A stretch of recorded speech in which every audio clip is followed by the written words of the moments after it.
Why does the largest pyramid in Mexico have no name, no king, and no known builders? The people who raised the structure vanished centuries before the Aztecs arrived. They left behind the Avenue of the Dead, a ceremonial road running through a city that once housed more people than Rome. The answer begins with stone laid before the Common Era and a civilization that disappeared without explaining itself.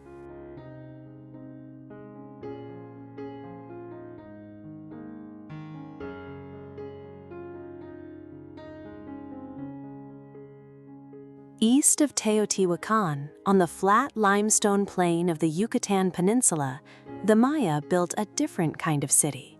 Chichen-Itza flourished from the 8th century as a political and trading center.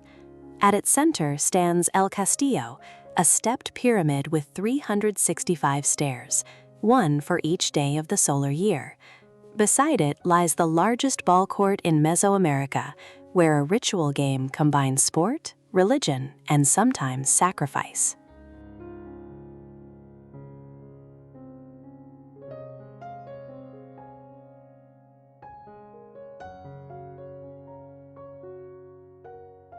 Farther east, the Maya built on the sea.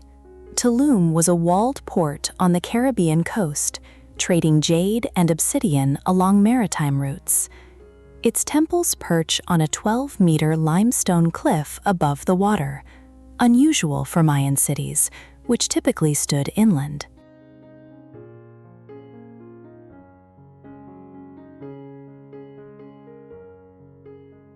The site was still occupied when Spanish ships appeared on the horizon in the early 16th century. Tulum's cliff position gave a clear view of approaching vessels. Today, the structures are partly reclaimed by jungle, while the Caribbean continues to erode the coastline at the base.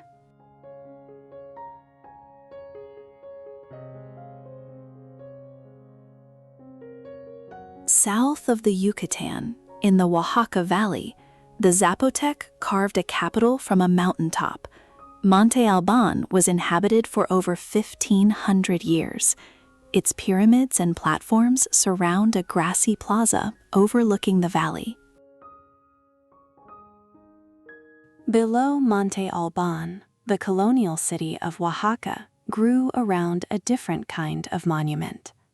The Templo de Santo Domingo, begun in the 16th century by Dominican friars, is a Baroque church with twin towers and a large central courtyard. Its facade is covered in dense stone carvings, saints, flowers, and symbolic figures worked into the limestone. Oaxaca's historic center is a UNESCO World Heritage Site, its streets following the grid pattern Spain imposed on its American colonies.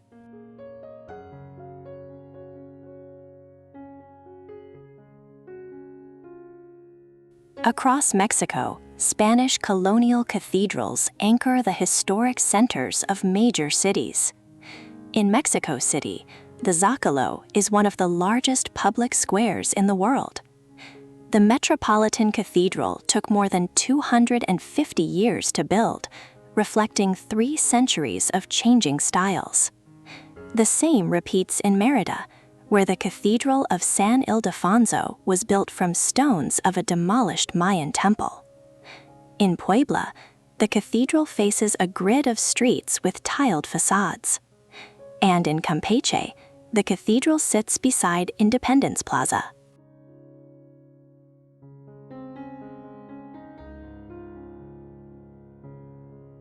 In the center of Mexico City, the Palacio de Bellas Artes is the city's premier cultural venue, but construction took 30 years.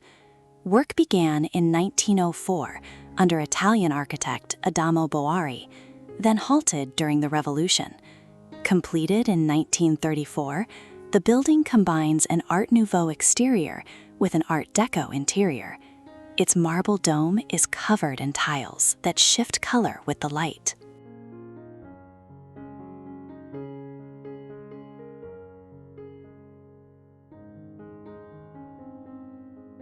North of Mexico City, Guanajuato grew rich from silver in a narrow mountain valley, one of colonial Mexico's most important mining centers. The city is a UNESCO site, known for colorful facades along steep streets. The yellow Basilica of Our Lady of Guanajuato faces the main plaza. Below, underground streets follow old riverbeds.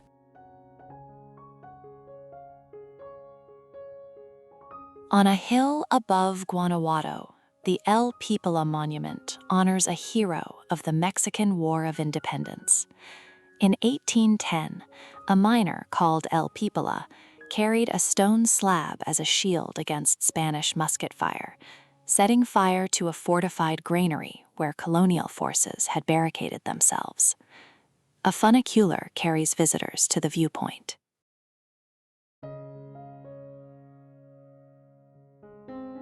In Santiago de Querétaro, a stone aqueduct still crosses modern neighborhoods. The structure has 74 arches and stretches over a kilometer. It was built between 1726 and 1738 to bring fresh water from springs at La Cañada to the city center. Querétaro is a UNESCO World Heritage City, its colonial streets and plazas laid around the aqueduct's path. Today, the arches cast shadows over parked cars and apartment buildings.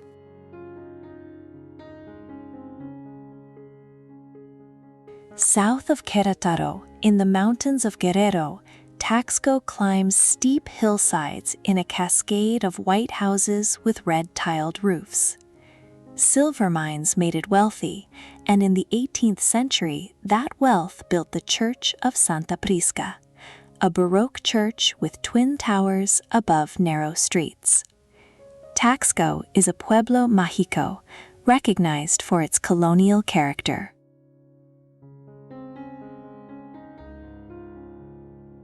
Far to the north, Monterrey is the largest city in northern Mexico and one of its busiest industrial centers.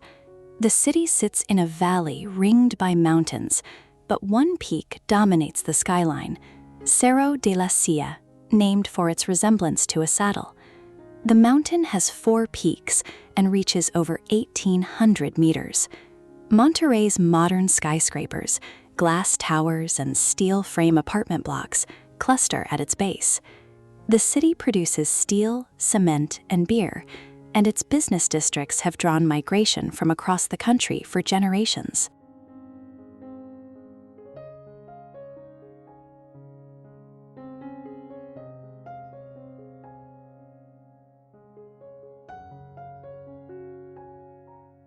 At the southern tip of the Baja California Peninsula, Cabo San Lucas sits where the Pacific Ocean meets the Sea of Cortez.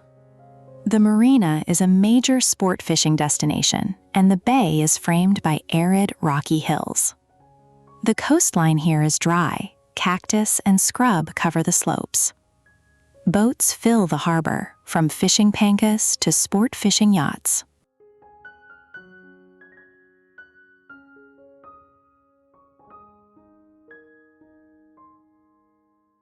Beyond the marina, the coastline curves toward Land's End, where the last rocks of the Baja Peninsula drop into the sea.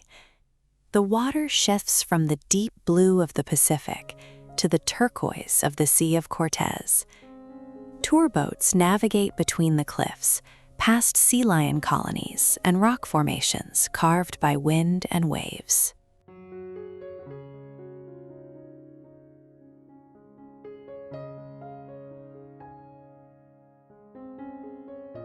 At the very tip of the Baja Peninsula, the sea has carved a natural arch from the last granite headland. El Arco marks where the Pacific Ocean meets the Sea of Cortez, and the water on either side runs different temperatures and colors. 2 beaches flank the formation, Lover's Beach on the calm side and Divorce Beach on the Pacific side, where the swell makes swimming dangerous. Tour boats circle the arch, and sea lions gather on the rocks. Each storm removes a little more stone.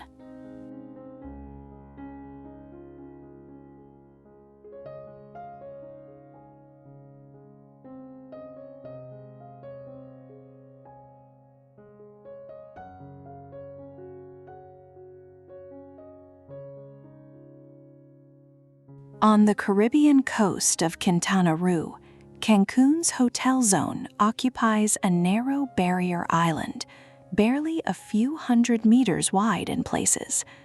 The Caribbean Sea runs along one side, and the Nichupte Lagoon on the other, a mangrove system separating the hotels from the mainland.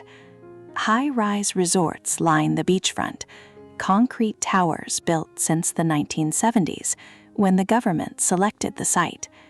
Cancun is one of Mexico's most visited destinations. The white sand is crushed coral and shell.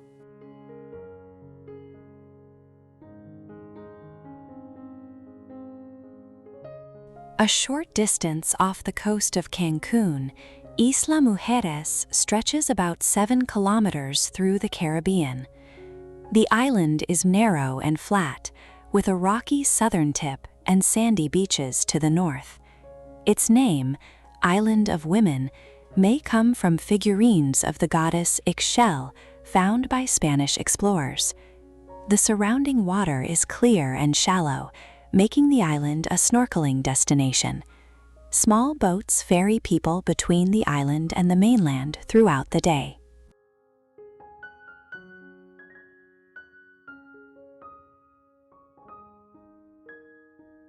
On the Pacific coast, Puerto Vallarta sits on Banderas Bay. The town grew from a fishing village into a resort, but its colonial center remains intact, red-tiled roofs and white walls climbing hillsides above the ocean. The Church of Our Lady of Guadalupe is the city's most recognized landmark, its tower topped with a crown that has become the town's symbol. Below, a boardwalk runs along the waterfront.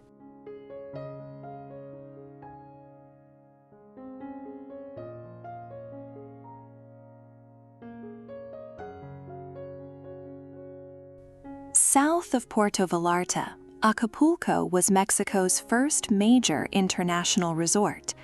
The bay is one of the most famous on the Pacific coast, a wide curve of sand backed by high-rise hotels and green hills. Acapulco became a Hollywood getaway in the 1950s, when actors made the town a regular stop. Hotels along the beach are 20 and 30 stories tall, built in waves from the 1950s onward. Fishing boats share the water, and the bay's shape protects the inner shore.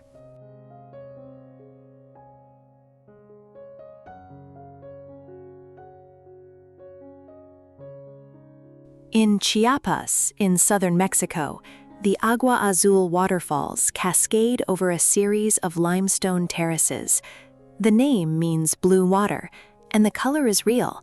Dissolved minerals in the limestone give the water a turquoise tint that intensifies in the pools where the current slows. The falls drop in stages, each pool overflowing into the next, surrounded by dense jungle. The water stays warm year-round.